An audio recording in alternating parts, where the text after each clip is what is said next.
सैन्य कार्रवाई धीमी होने के बाद इजराइल और हिजबुल्लाह के बीच जंग अब और तेज होने जा रही है। प्रधानमंत्री बेंजामिन नेतन्याहू ने बुधवार को लेबनान से लगती सीमा पर पहुंचे और कहा कि हम नॉर्थ में कड़े एक्शन की तैयारी कर रहे हैं। सीमा से लगते हुए इजराइल के कई शहर पहले ही खाली पड़े हुए हैं। वहां लेबनान का आतंकी संगठन हिजबुल्लाह लगातार ड्रोन और रॉकेट से हमला कर रहा है। इन रॉकेट्स के हमले के कारण उत्तरी इजराइल के जंगलों में इसी हफ्ते आग लग गई थी, जिस कारण जमीन का बड़ा हिस्सा जल गया। बताया जा रहा है कि इसी को लेकर इजराइल बौखलाया हुआ है। नेतन्याहू ने दो टूक में कहा कि जो भी सोचता है कि वह हमें नुकसान पहुंचा सकता है और हम चुप बैठेंगे, वह बड़ी गलती कर रहा है। हम उत्तर में बहुत तगड़े एक्शन की तैयारी कर रहे हैं। किसी भी तरह से हम नॉर्थ में सुरक्षा बहाल करेंगे। आपको बता दें कि आतंकी संगठन हिजबुल्लाह को ईरान का समर्थन हासिल है। इजराइल और हिजबुल्लाह के बीच पिछले 8 महीनों में गाजा युद्ध के साथ साथ हमले जारी है।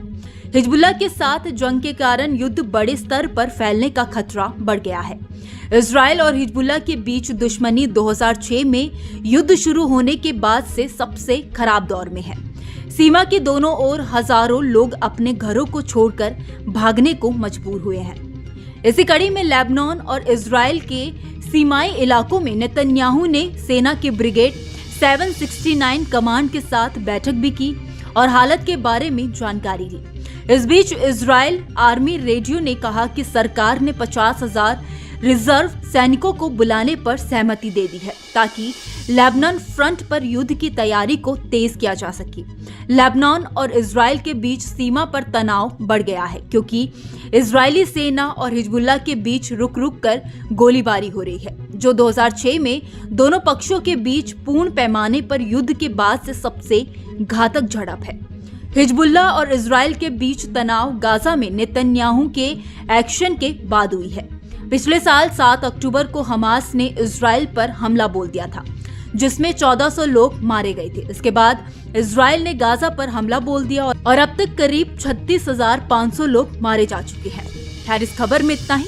इस खबर को लेकर आपकी क्या राय है, आप हमें कमेंट सेक्शन में जरूर बताइए।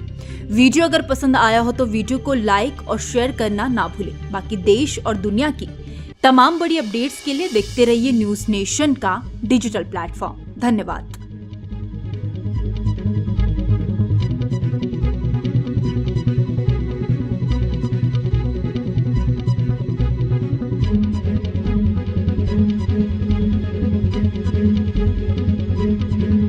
सैन्य कार्रवाई धीमी होने के बाद इजराइल और हिजबुल्लाह के बीच जंग अब और तेज होने जा रही है।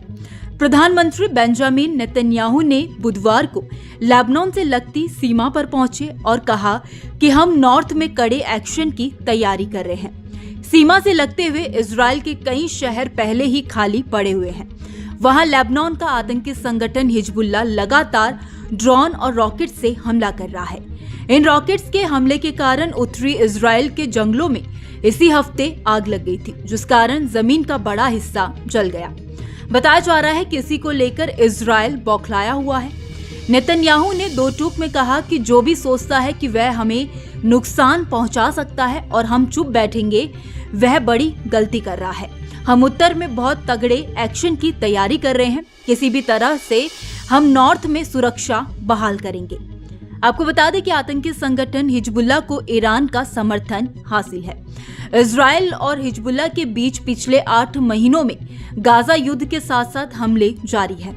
हिजबुल्लाह के साथ जंग के कारण युद्ध बड़े स्तर पर फैलने का खतरा बढ़ गया है। इजराइल और हिजबुल्लाह के बीच दुश्मनी 2006 में युद्ध शुरू होने के बाद से सबसे खराब दौर में है। सीमा के दोनों ओर हजारों लोग अपने घरों को छोड़कर भागने को मजबूर हुए हैं। इसी कड़ी में लेबनान और इजराइल के सीमाई इलाकों में नेतन्याहू ने सेना के ब्रिगेड 769 कमांड के साथ बैठक भी की और हालत के बारे में जानकारी ली। इस बीच इजराइल आर्मी रेडियो ने कहा कि सरकार ने 50,000 रिजर्व सैनिकों को बुलाने पर सहमति दे दी है ताकि लेबनान फ्रंट पर युद्ध की तैयारी को तेज किया जा सके। लेबनान और इजराइल के बीच सीमा पर तनाव बढ़ गया है क्योंकि इजरायली सेना और हिजबुल्लाह के बीच रुक रुक कर गोलीबारी हो रही है, जो 2006 में दोनों पक्षों के बीच पूर्ण पैमाने पर युद्ध के बाद से सबसे घातक झड़प है। हिजबुल्लाह और इजराइल के बीच तनाव गाजा में नेतन्याहू के एक्शन के बाद हुई है। पिछले साल 7 अक्टूबर को हमास ने इजराइल पर हमला बोल दिया था, जिसमें 1400 लोग मारे गए थे। इसके बाद इजराइल ने गाजा पर हमला बोल दिया और अब तक करीब 36,500 लोग मारे जा चुके हैं। खैर, इस खबर में इतना ही। इस खबर को लेकर आपकी क्या राय है, आप हमें कमेंट सेक्शन में जरूर बताइए। वीडियो अगर पसंद आया हो तो वीडियो को लाइक और शेयर करना ना भूलें। बाकी देश और दुनिया की तमाम बड़ी अपडेट्स के लिए देखते रहिए न्यूज़ नेशन का डिजिटल प्लेटफॉर्म। धन्यवाद।